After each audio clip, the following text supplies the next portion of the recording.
Hello everyone, let me just wait for my conversation partner and we will start in a second. Hi Benedict, nice to see you.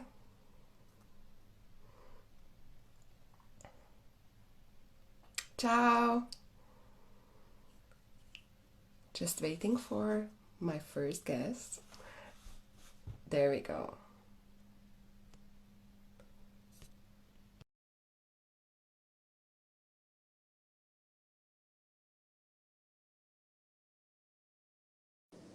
Hello.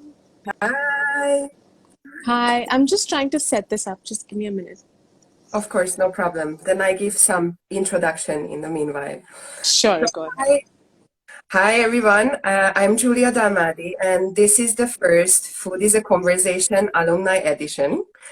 If you missed our story on Sunday, we will host these sessions to introduce the members of our ecosystem who attended any of the educational programs of the Future Food Institute, including the Food Innovation Master Program, summer schools, and the boot camps organized together with FAO. During these short sessions, you will hear their personal stories and learn about their local food system and how they navigate through the current situation. If our time allows, we will also open the floor for Q&As. So please keep posting your questions. If not live, then we will find a way to answer all of them. And now, without any further ado, let me introduce today's alumnus, Anusha Murthy from India, who I was lucky enough to meet among other 15 students during the third edition of the Food Innovation Program in 2018. And I will never forget our first shared common meal, which was cooked by her for Pongal. So thanks for joining, Anusha. Thank you so much for having me, Julia. It's so exciting to be here. And and just yesterday, honestly, it feels like we were all cooking pongal together in my living room, and here we are, 2 years later, in the midst of a pandemic. Yes. So yeah, super excited to be here, and welcome to everybody who's also slowly rolling in. Um, So the food, do you want me to talk about how food innovation program, how it happened to me? Exactly. So my first question would be, how did you end up in Italy? And maybe you can Uh-huh. share a bit more about your global journey researching the future of protein as well. Sure, absolutely. So for me, my background is in engineering. So there's a running joke here which goes that 50% of Indians are engineers. You first study engineering and then you figure out what you want to do with your life. So I started.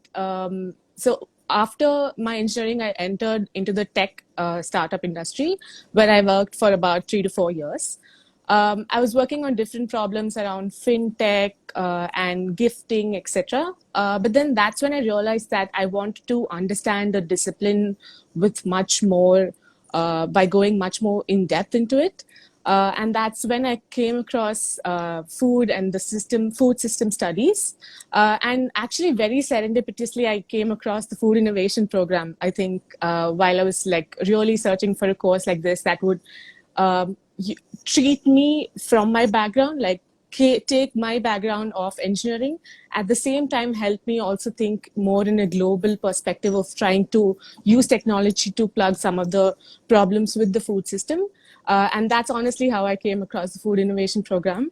And the experience is a lifetime experience, I have to say, because there's 15 of us from all different countries and all different backgrounds in the same city, in the same small, tiny city of Reggio Emilia, trying to hack food and think about all of these global innovations that happen in food. I must say that's definitely something that that I can never match in my life. And the global mission was altogether a complete experience, and nothing that you ever do will ever prepare you for a crazy trip like that. I'm sure, Julia, you agree. So, for those of you who've just joined in, the global mission is actually a 60-day trip where we go to some of the major food hotspots in the world. And together, I think the 15 of us would have traveled to 12 different countries.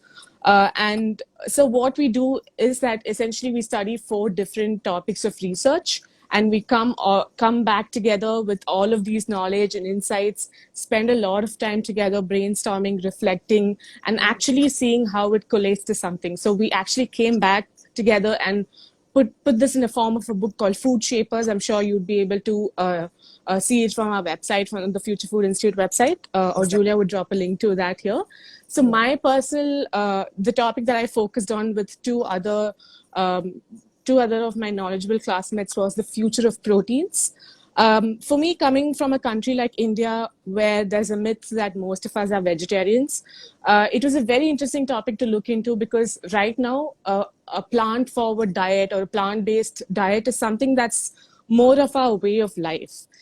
We are used to eating meat only probably once a week, or probably on special occasions. But as I speak, that's changing in a lot of ways of how we consume meat. So for me as a vegetarian, I was very interested in understanding how the future of how we eat or consume proteins is going to change completely. And I must say that no amount of desk research or secondary research would have been enough for us to understand what meat means to some of these communities overall in the world. Like when you were in a market in Spain and you see the guy passionately talking about the different cuts of meat, you realize that meat is not just a protein to all of them, but it's an emotion to all of them. But at the same time, when you also look at some of how some of these ways of life have been, like for example, in a country like Tokyo, or in a country in the outskirts of Tokyo, where the Buddhist vegetarian cuisine is something that's the way of your life, you also try and probably understand that maybe you don't need as much protein as you really think that you do need. So it was a very interesting way for us to actually learn and understand from each of these individual communities what it means for them. And of course, also getting in on these alternative meat or cultured meat movement. So I must say that the future of proteins was a very fascinating concept for me to look from a technological innovation perspective, but also 2 of my teammates, one of whom was a butcher's daughter, she got in some really different perspectives to us. So that was obviously one of the best outcomes, I must say, this beauty, the differentiation that we had, but still coming together for a common topic like the future of proteins, something that was really fascinating. Yes, thank you. And yes, so your team member, Anna, will join us for a conversation next week. And, Awesome. and the other 3 research topics, what you will see on the website, what was posted, were the agricultural innovations in smart cities, the future of food service, and circular economies. So I encourage you to visit the website and check out the books. So going back to our program, very early stage during our 12 months, you joined forces with your partner in crime, Elizabeth York, and started Edible Issues. So would you mind sharing a bit about this project with the listeners? Of course, yeah. So it was actually interesting for us to see the entire. So when we started off classes in, I must say, in end of January or beginning of February, the first class that we had, one of the first classes that we had was foresight training by the Institute of the Future, where we had to think about some of the future scenarios around food. And we noticed that most of the conversations that we had and most of what we were discussing were very Western in nature, in the sense that very American-centric or European-centric in some cases. And as most of our classmates who were also from different parts, like it was me and Elizabeth who were the only Indians on the batch, were thinking about some of these innovations and going, wait a minute, I don't think this is something that's going to work in India. Or we were just actually curious to know about what was happening in India, because so far all the conversations that happen in India around food are either around restaurants or like most of the food conversations that have happened within India are just about how we consume or eat food, or about our culture, or about our cuisine and stuff. But then we've never talked about food in a very systemic perspective, or maybe food is being talked about in a systemic perspective in different parts, but we've never been part of that. So for us to see the entire system starting from production to eating in a very from a global lens was very helpful in understanding and in knowing what was happening in India while we were in Italy studying food innovation. So actually, it was just a very selfish way for us to learn more about what was happening. So we started off by actually going through a lot of news articles every week. So we would just meet up in the Afi Cucina, I if you remember remember that. Yeah, so we would just meet up there after classes and we would pour through all these different newspapers and we would talk and brainstorm and discuss some of these things that were happening. Like, so as and when we learned about something new, we would try and apply that to India. And that's when we realized that there are probably other people out there who are also itching to know more about what's happening in India in this perspective. So we thought, why not just send out this as a newsletter? Like whatever we are learning about, why don't we just pick out some of these really important signals that we're seeing, and why don't we just send it out as a newsletter so that it might be helpful to someone else? So, or even it could be a way for us to share with you guys, like with the other non-Indians in the batch, about what was happening in our country as we were learning. So that's how Edible Issues started off. It started off as a newsletter. For the first, I don't know, 3 to 6 months, the only subscribers and only readers were you guys, like our classmates and Sarah and others who were encouraging us and like who were pushing us to go forward and keep doing it and going forward with it. I think now we've done about 52 plus newsletter issues of Edible Issues. And as we started off, we also realized that one of the main reasons why we started that off is that we wanted a lot of conversations around food to happen. So we realized that doing these offline events was also a great way to try and understand what the other people were thinking about and try to have a very open conversation about some of these very important topics.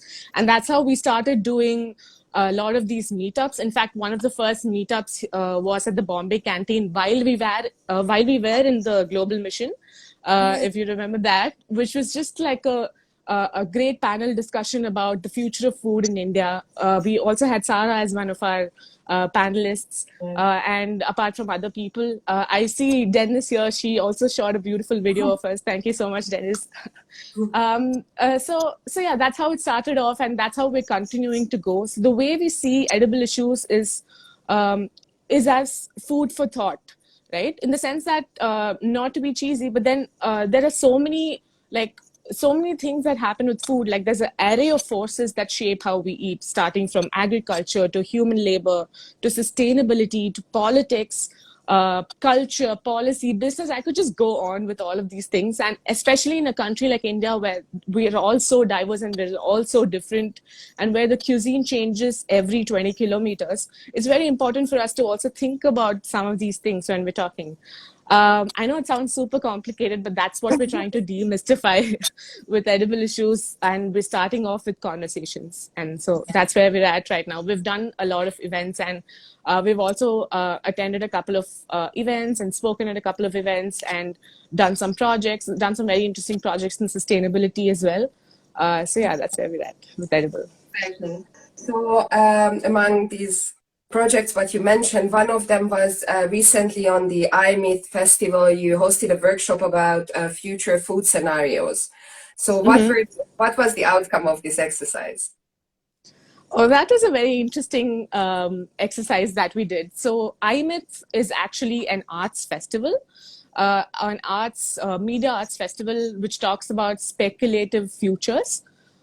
So if you told me and Elizabeth 2 years ago while we were studying that you guys are going to be part of an arts festival, we would just have laughed at you because we both are not designers. So to give you a background, like I said, I'm an engineer, and Elizabeth is a chef.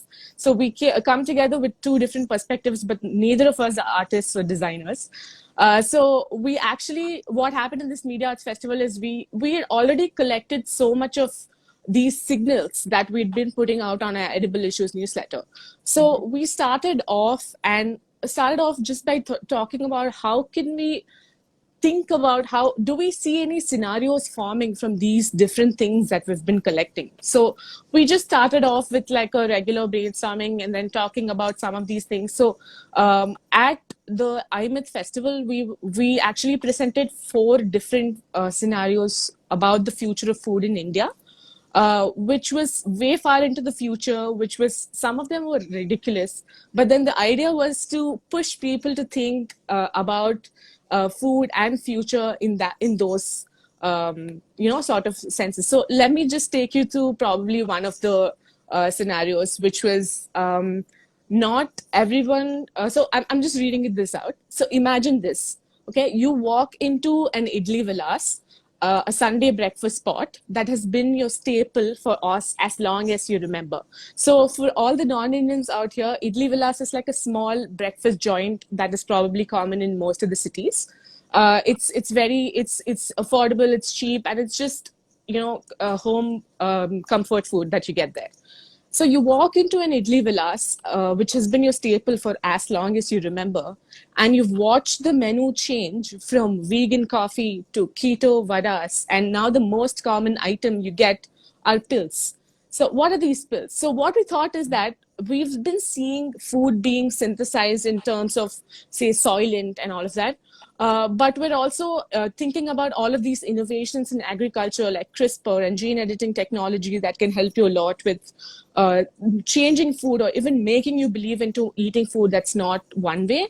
So we thought about these small subsidized pills that actually taste and sound exactly like, not sound, sorry, taste exactly like It's fun. the idlis, idlis that you're used to eating, but then now they're so cheap that the government decides to distribute them on the public distribution system. So this was just one scenario that we imagined, that we spoke about, and so that's what came out of this the IMIT festival, which is we being able to connect to people and to talk about the future of food the way we see it in forms of probably imaginative fiction stories that we made up. You can also see them on our Instagram in Edible Issues. We've listed them, and it's also in our highlights. Yes, super interesting. And something more rather current situation. So throughout the last weeks, our food system has been overly challenged, and a lot of weaknesses has been revealed. You started to collect under COVID-19 food care initiatives all over India who are feeding the population right now. Could you share some of these examples? Sure. So actually, what we've noticed overall in the last couple of weeks, ever since, so to give you a background, India has been like there's a lockdown that's been declared in the country. Unlike a shelter-in-place or a stay-at-home rules, a lockdown is something more severe in the sense that nobody can literally step out, or there's a curfew on the timings in which we're allowed to step out, even for day-to-day essentials. So obviously, for some of the different communities, having access to food for some of the daily laborers and migrant workers, having access to food has been affected in like a very dire way. So what we started off by doing, which is actually thanks to our friend Kumud, who also spoke about why we should why the food community needs to come together and think about it in this terms, is that we started to crowdsource this list of restaurants and non-governmental organizations and other institutions that were actually either providing free meals or helping people source or procure groceries in this sense. So if I had to, like, I mean, there are so many examples, but if I had to pick one, like, for example, there are restaurants, like small restaurants like Nani's Kitchen in Ahmedabad to bigger ones like Brick Oven in Bangalore, which are doing some of these, which is they're taking their staff meals that is meant for their restaurant like staff, and they're also distributing it to the other people. And there's also initiatives like Feed My Bangalore, Feed My Hyderabad, etc., which are initiatives by companies like food delivery companies. At the same time, also from other grocery delivery companies who are all coming together and actually raising funds to supply meals to these migrant workers and marginalized communities that I'm talking about. So yeah, we've also the resources for that is also something that you can find in our highlights in case you're based in India and you think that this information would be helpful for you. But then we're constantly thinking about how to make that reach more people and how to, I don't know, yeah, to just make that more, to spread the word about how different people are doing some very interesting and important things at this point. Yeah, I think it's, especially now, maybe more than ever, it's very important to share these initiatives all over the world, because you can learn, and you obviously need to adjust it to your local context. But you're back. But I think we can learn from each other, and we definitely saw the industry adapting very fast to the new circumstances. So there is no excuse anymore. Everyone is changing, and if you Hmm. have a best practice, then why not try to adapt it? So Absolutely. keeping an eye on the time, I would proceed with my final question. Um, Hmm. how we had a very interesting conversation a few weeks ago over our virtual chai. Hmm. How did your food consumption change over the last weeks, and how do you imagine the food system post-corona? Okay. So, personally, my food consumption has just gone all over the place. Like I've been reaching out more to comfort food and eating more of things that make me less anxious and make me more happy. I've been cooking more, obviously, and baking more, and all of that. But then, what's something interesting that we're noticing, and also, so we conducted an event that you mentioned, the virtual chai, where we got around with around 20 people from India, and we spoke about how have their cooking, buying, and shopping patterns changed across these couple of days. So what we noticed is that all of us are moving more of a hyper local sort of a setting. So to give you an idea, earlier we used to shop vegetables. Like when I say earlier, it's pre-COVID. We used to shop vegetables from big supermarkets or even from grocery delivery apps in India, like say Big Basket or Dunzo. But then we're noticing that because of the just in time, like the supply chain has been disrupted in some of these cases. So we don't necessarily have access to our vegetables and fruits through these couple of apps. So we're noticing that something that our grandmas used to do, which is we had these small scale vendors and suppliers who would come to your street and come to your house and push carts and sell vegetables to you. That still happens in some suburbs, in some cities as well. But we're noticing that that is how most of us are consuming vegetables and buying vegetables right now, which is very interesting because it's like we're going back in time to that. So that's how I think uh, COVID would probably make us realize more about the importance of our local food systems and buying directly from our farmers or from people who we know are reliable or who don't have a lot of gaps from the producers. So that's what we're thinking. Yeah, like Elizabeth points out, markets are coming to us and we're not going to markets anymore. So that's something that we're noticing, or even like something that's even more beautiful is that each of us are playing these important roles of, say, suppliers, because like for example there's someone in the apartment who helps out with everybody else, who buys vegetables in bulks and distributes it to everybody else. So that's something that we're also noticing. So yeah, so I think that a post COVID system would be more hyper local and more intimate and more connected Oh, I did in mark nature. to ask you as well. I'm based in a small town in Hungary at the moment, and it's Hmm. small enough not to have a big variety or access to food, but big enough to got like that it's industrialized. The only source of Hmm. food is supermarket. I need to travel 40 kilometers away to actually join a buyer group to be able to source directly from farmers. And the Right. variety changed only because some of these farmers primarily sourced restaurants in the past, Hmm. and now they Hmm. have to find other demand. So now they Right. also sell through these platforms. But I wonder, when restaurants reopen again, will we still have access to this food? Hmm. I don't know.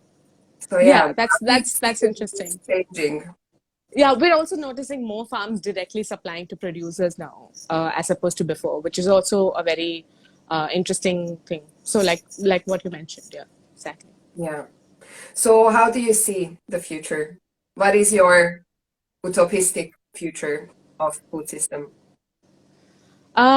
Is that we're more the more stronger and more resilient food communities where we're more mindful of each other. One important thing that I think that people are realizing during these COVID times is that the privilege of making a food choice or of deciding what to eat is something that we really take for granted. Like, I don't think any of us would underestimate the power of a pizza delivery ever again, because we're all caught in without any ways to access food that's there. So I think that we would be more mindful about our food and we would take it more seriously.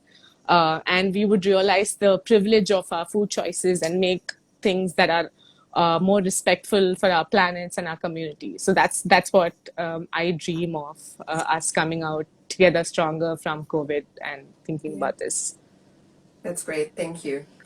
So I haven't seen questions. I saw that Benedict mentioned she would like to get to know more about the COVID initiatives, what we mentioned. So you said that you collect them in your stories and there is a highlight dedicated to these initiatives at the moment, right? So Yes. yeah. No, it's just the first highlight in our stories on the Edible Issues Instagram channel, where you can access some of these initiatives across the different cities in India. All right. So thank you so much, Anusha. Thank you for everyone who joined today.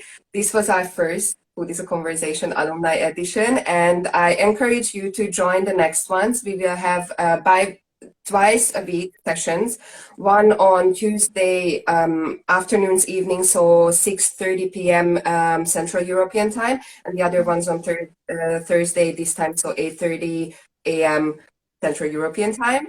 And please follow Edible Issues. Get in touch with the girls. I'm pretty sure that they are very responsive.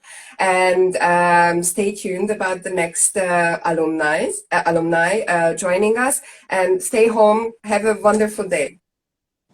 Thank you so much, Julia. It was so much fun. Thank you so much, Yes. everybody. Thank you. Bye. Bye.